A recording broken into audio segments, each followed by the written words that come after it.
Halo guys, aduh, nih kebetulan gue lagi beberes. Gue inget ternyata gue masih punya snare. Ada debu nih, kasihan juga ya.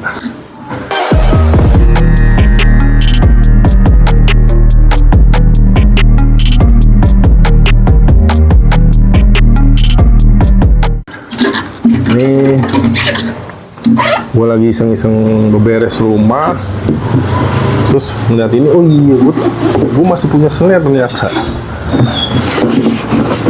Ini aduh, debu banget, kasihan banget nih, kualat nih gue nih. Ini untuk para drummer, gue yakin udah pasti tahu lah ya. Ini namanya snare. Ini gila, debunya banyak banget. Ini adalah bagian terpenting dan terbanyak untuk dipukul. Nah, pesawat lagi. Ini kebetulan gua beli dulu waktu masih aktif ngeband lah ya. Ini sebenarnya apa namanya? Ini ukurannya juga ukuran kecil ya, ukuran 12. Di sini hitungannya apa ya? Second snare lah ya. Untuk spesifikasi snare ini tuh, ini mereknya Bavo. Jadi ini apa namanya, ya homemade lah ya, homemade. Gue beli daerah mana, Serpong, daerah Serpong situ lah. Jadi ini namanya Bavo yang drum set. Ini gue beli sebenarnya beli sama satu setnya ya, cuman setnya yang lain nggak ditaruh di sini, nggak muat soalnya. Bisa ngamuk ntar ibu negara. Nah, ini untuk detailnya boleh ditonton di YouTube-nya band gue yang dulu nih, Ellipse Official di sini ya. Ada situ spesifikasinya. Ini dia snare Bavo drumnya. Oh, kasihan amat nih snare ya. Debu intan. Ini juga kayaknya belum ke ini kayaknya nih, apa namanya, belum ke stem. Jadi nih apa namanya, banyak yang beranggapan drummer itu enak, nggak perlu ngulik atau ngafalin kunci-kunci gitu ya, chord gitu segala macem. Itu salah besar. Justru drummer lebih ribet ya, maksud gue lebih ribet tuh. Oke lah, dia bukan alat musik yang berirama memang, karena dia alat musik ritmis kan. Tapi pada dasarnya lebih ribet karena saat menyeting semua komponen drum itu sebenarnya disetting pada stemannya lah bahasanya kalau di alat musik gitar gitu. Ada stemannya, jadi justru lebih ribet karena memerlukan kepekaan kuping gitu ya. Walaupun mungkin kalau menurut gua sih setiap drummer pasti settingannya beda sama alat musik gitar misalkan. Kan kalau gitar apa namanya, semuanya sama ya, misalkan dari senar 1E, senar 2B gitu dan seterusnya, itu sama pasti. Tapi kalau drummer belum tentu sama gitu. Setiap drummer punya settingan sendiri gitu. Kayak misalnya snare, ada yang settingannya high, ada yang medium, ada yang low, tergantung genre musiknya juga sih sebenarnya.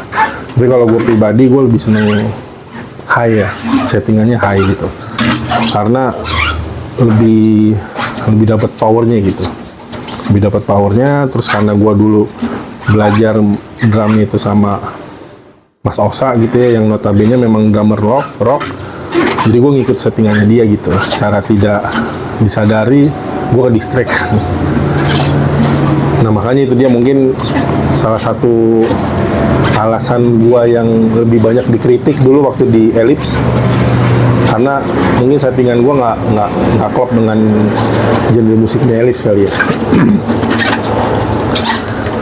jadi gitu. Jadi tiap komponen drum itu, kecuali simbal kan nggak mungkin di setting gitu ya, karena nggak ada di settingnya juga gitu. Tapi kayak snare, tam 1, tam 2, floor tam itu sama bass drumnya itu disetting. Jadinya itu ya, dari sini-sininya nih. Dari ini apa namanya rimnya ini kan ada baut, dicopot, terus dipasang lagi, terus harus dicocokin dengan yang bawahnya sini. Ini dan apa sih namanya? Gue nyebutnya membran. Membran ini membran bawah, membran atas. Ini pasti apa namanya? Nyetingnya harus klop gitu ya. Gue juga sebenarnya sih belum ngerti banget juga sih nyeting snare gitu, nyeting drum gitu ya. Karena dulu waktu gue belajar tuh belum dikasih ilmunya sama Mas Sosa emang. Katanya belum boleh. Emang suwe tuh.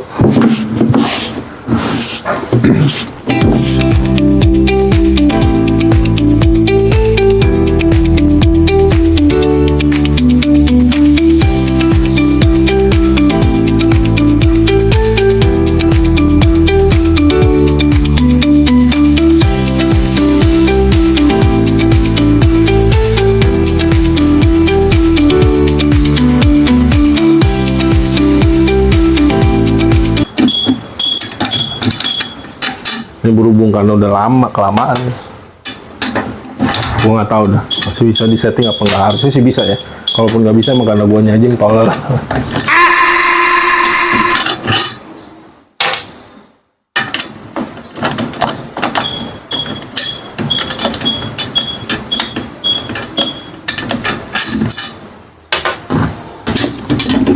Nah selesai nih kita bongkar atasnya.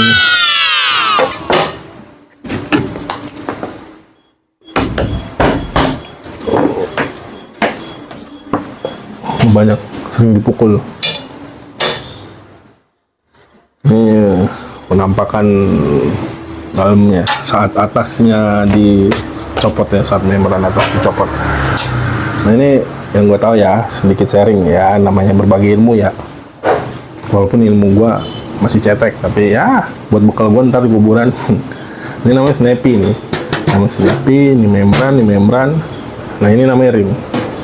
Ini namanya rim, ini apa namanya bagian kalau gua diajarin nama Mas Osa itu memang saat memukul snare itu biar apa namanya tune-nya jelas ya harus kena rimnya gitu ya, nggak ukuran pasti sih, cuman karena gue diajarinya begitu sama Mas Osa dan gue ngerasa nyaman juga ya di pukul harus kena rimnya gitu ya. Dulu waktu gua recording gitu ya PR-nya paling sering belang aja, karena kan apalagi saat fill in di snare atau combine dengan tam 1, tam 2, tam 3 itu kalau nggak bisa menjaga emosi ya bisa belang gitu, dan itu yang sering dikomplain juga sama operator gua dulu, apa powernya bagus tapi ya kadang suka belang gitu.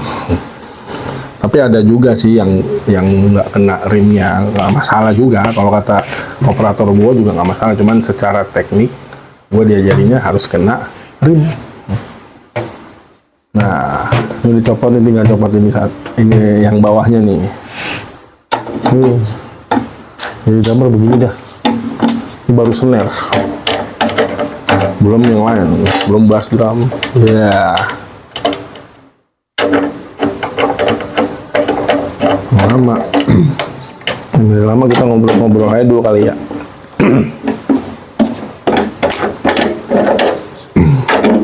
Nih bagi drummer, kapan kalian apa namanya belajar drum? Baik secara otodidak atau langsung ya, langsung kursus gitu. Kalau gue pribadi sih, gue bisa main drum secara otodidak tuh SD lah ya, SD kelas 3 kayaknya, kelas 2, kelas 3 udah, tapi masih yang belum ketemu drum asli ya. Gue masih mukul-mukul kasur, gue ngembatin apa namanya, entah sumpit, biasanya sumpit. Jadi gue dekat rumah gue ada tukang gado-gado plus warkop gitu ya. Ya udah, ada sumpit gue ambil, terus gue bikin fantasi seolah-olah gue main drum sambil dengerin lagu. Ya udah, gue mukul-mukul kasur aja. Ya namanya juga anak kecil. Ya dari situ memang untungnya orang tua gue, terutama bokap gue memang mendukung gitu ya. Jadi alhasil ya gue dikursusin, tapi itu lama. Gue dikursusin kuliah gue. Karena dulu waktu masih kecil gue juga masih galau lah, maksudnya antara gue menjadi pemain bola apa pemain musik gitu ya. Alhasil ya pemain bola gagal, pemain musik juga gagal.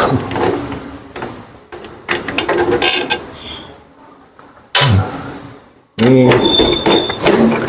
proses ngepotnya dulu karena buat nyeting, nanti baru ya istilahnya basic yang harus dilatih. Menurut gua basic yang harus dilatih oleh drummer yaitu rudiment, ya bahasa umumnya tuh sticking lah, kalau di gitaris tuh fingering gitu. Jadi selain buat ngelenturin tangan, pemanasan biar nggak kesleo, biar nggak sengklek gitu ya, sama biar nanti pada saat lo fill in lo juga tidak kaku untuk melakukan fill in lo gitu. Itu gunanya rudiment atau sticking.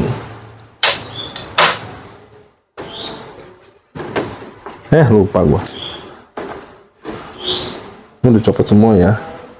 Semua. Masih banyak lagi guys.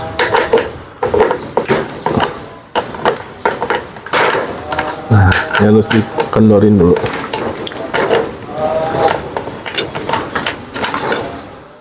Harus copot. Oh lupa tadi ini ya, snap-nya belum copot. Ya, untuk kali ini kita bongkar ini dulu ya. Sembari gua setting dulu. Mudah-mudahan bener sih bunyinya. Kalau enggak ya harus bener, jadi biar ada konten berikutnya gitu ya. See you.